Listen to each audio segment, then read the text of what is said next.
Each day I walk home from work. Each morning I walk to work. Every day, that's a total of 5 kilometers. I do this partly because I need the exercise, and partly because I feel guilty. How do I feel guilty? Well, it's part of my carbon footprint. So if I walk to work, I don't have to take a bus. A few years ago, I actually got rid of my car. I actually drove a car for, maybe 4 decades, maybe at least 4 decades. But you know, after you let go of that, and after you simplify your lifestyle, you begin to realize the advantages of being sans automobile, as the French would say. I've managed to save each year, by walking instead of driving, upwards of $10,000. You do the math. In 5 years, that's $50,000. In a decade, that's $100,000. And again, since I decided to walk instead of taking the bus, I'm saving another, $1,200 a year,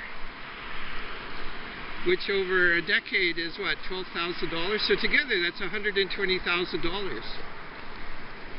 So from an environmental standpoint, you definitely have advantages, and from a financial standpoint, you have advantages as well.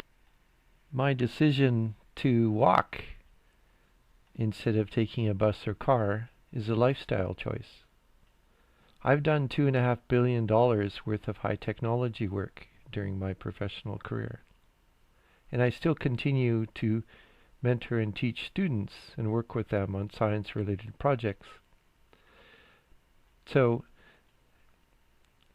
on the issue of lifestyle, you may find that a bit of creativity can help you deal with the change to your life by deciding to walk instead of driving or taking a bus. This is a panorama of the plaza next to the old art gallery here in Vancouver. They're building a new art gallery which will open sometime in the next few years. And as you look around, you'll see there are some people walking, and there are a few buses and cars on the road. This is a Sunday morning when there's not much going on here in the center of Vancouver.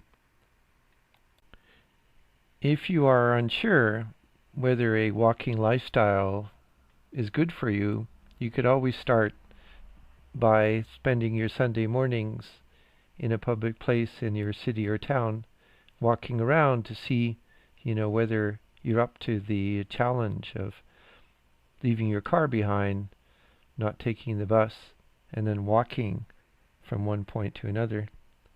You'd be surprised how quickly you'll get used to not only being able to walk a great distance, but how much you'll begin to feel that you would like to do that every day as part of your lifestyle.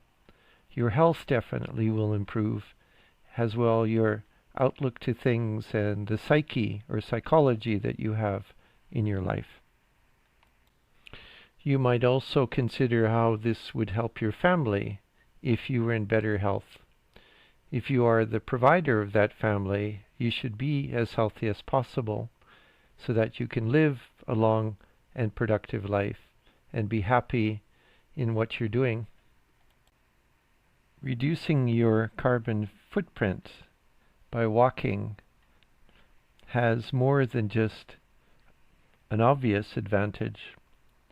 If you think of it pragmatically, you end up not contributing to the turmoil that goes on in parts of the world, nor do you end up putting money into the pockets of people who really don't see the world the way that we do in the Western democratic societies.